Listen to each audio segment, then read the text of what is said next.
दख्खनचा राजा श्री ज्योतिबा देवाच्या चरणाशी भक्तगण जसे लीन होतात त्याच पद्धतीने मंदिरातील पुजाऱ्यांना देखील भक्तांकडून मान दिला जातो। किरकोळ कारणावरून पुजाऱ्यांनी भाविकांना अमानुष मारहाण केली आहे। या घटनेच्या निषेधार्थ करवीर तालुक्यातील परिते इथं आज कडकडीत बंद पाळण्यात आला। पुजाऱ्यांनी केलेल्या मारहाणीचा निषेध करण्यासाठी फेरी काढण्यात आली। आपला गुन्हा लपवण्यासाठी पुजाऱ्यांकडून मद्यप्राशनाचा मुद्दा पुढे आणलाय। पुजारी वर्ग धांदात खोटं बोलत आहेत। या सर्व घटनेची स्वतंत्र यंत्रणेमार्फत चौकशी करावी आणि श्री ज्योतिबा मंदिरातील पुजाऱ्यांवर कारवाई करावी अशी मागणी परिते ग्रामस्थांनी केली आहे। परिते गावातील ज्योतिर्लिंग यात्रेची दख्खनचा राजा श्री ज्योतिबाच्या मंदिरापासून सुरुवात होते। ज्योतिबा डोंगरावर सासनकाठीची प्रदक्षिणा होत आणि त्यानंतर ही सासनकाठी घेऊन भाविक परत गावात येतात। वाडी रत्नागिरीच्या डोंगरावर परिते गावच्या सासनकाठीची प्रदक्षिणा सुरू होती। त्याच दरम्यान मंदिरात आरती सुरू झाल्यानं गर्दी वाढली आणि प्रदक्षिणा मार्गावर ढकलाढकल झाली। त्यातून काही पुजारी आणि परितेच्या युवकांमध्ये शाब्दिक वाद झाला। या वादाचं रूपांतर थेट हाणामारीत झालं। पुजाऱ्यांनी भाविकांना मारहाण केली।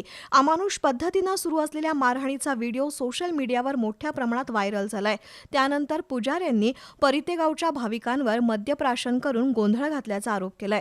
तर दुसऱ्या बाजूला श्री ज्योतिबा मंदिरातील पुजाऱ्यांच्या दादागिरी विरोधात परिते गावात तीव्र संताप आहे। आज परिते इथं कडकडीत बंद पाळण्यात आला। निषेध फेरी काढून श्री ज्योतिबा मंदिरातील पुजाऱ्यांनी केलेल्या गुंडागर्दीचा तीव्र शब्दात निषेध करण्यात आला। परिते ग्रामस्थांची कोणत्याही प्रकारची चूक नसल्याचं सरपंच मनोज पाटील यांनी सांगितलं। तसंच पुजाऱ्यांनी केलेल्या आरोपांचं खंडन केलंय।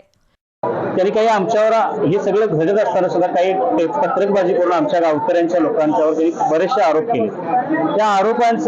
त्यांच्या आरोपांच्या मध्ये आमच्या गावातल्या लोकांनी दारू पिऊन धिंगाणा घातला, तिथल्या स्थानिक भाविकांना त्रास दिला, तिथल्या पुजाऱ्यांना त्रास दिला। असा कुठलाही अनुचित प्रकार आमच्या ग्रामस्थांच्याकडनं घडलेला नाही। ते आमच्या गावातल्या मुलांनी तिथं दारू पिऊन मुळातच आमच्या गावच्या यात्रेच्या दरम्यान आम्ही आमच्या गावातली दारू दुकानं, मटण दुकानं, मटणाची हॉटेल सुद्धा आम्ही बंद करतो। तर आम्ही तिथं जाऊन दारू पिऊन धिंगाणा घालणं आम्हाला अपेक्षित नव्हतं। आम्ही तो प्रकार केलेला नाही। परिते गावच्या ग्रामस्थांच्या वरती ज्योतिबा डोंगरावरती त्या स्थानिकच्या पुजाऱ्यांनी जो हल्ला केला त्या गोष्टीचा प्रचंड आम्ही निषेध करतो।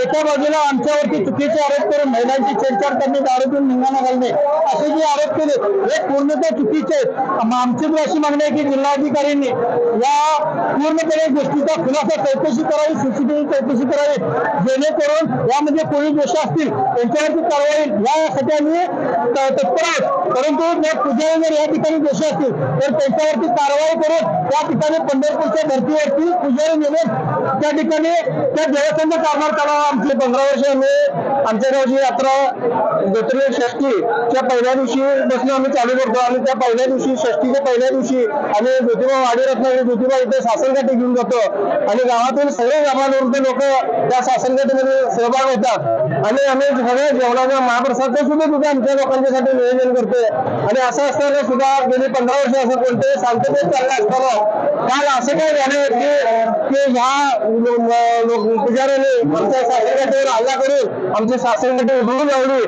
असं कोणतेच कृत्य नाही। आणि वाडी रत्नागिरी ज्योतिबाच्या पुजाऱ्यांना आम्ही ज्योतिबाज म्हणतो, त्यांना शिधापत्रिका आम्ही देऊन आम्ही प्रत्येकाच्या घरात आम्ही शिधापत्रिका आमच्या गुरुवांना घेऊन देतो। आणि अशा असताना सुद्धा आम्ही आमचे देवता म्हणतो असताना तिने आमच्या काठीवर का हल्ला केला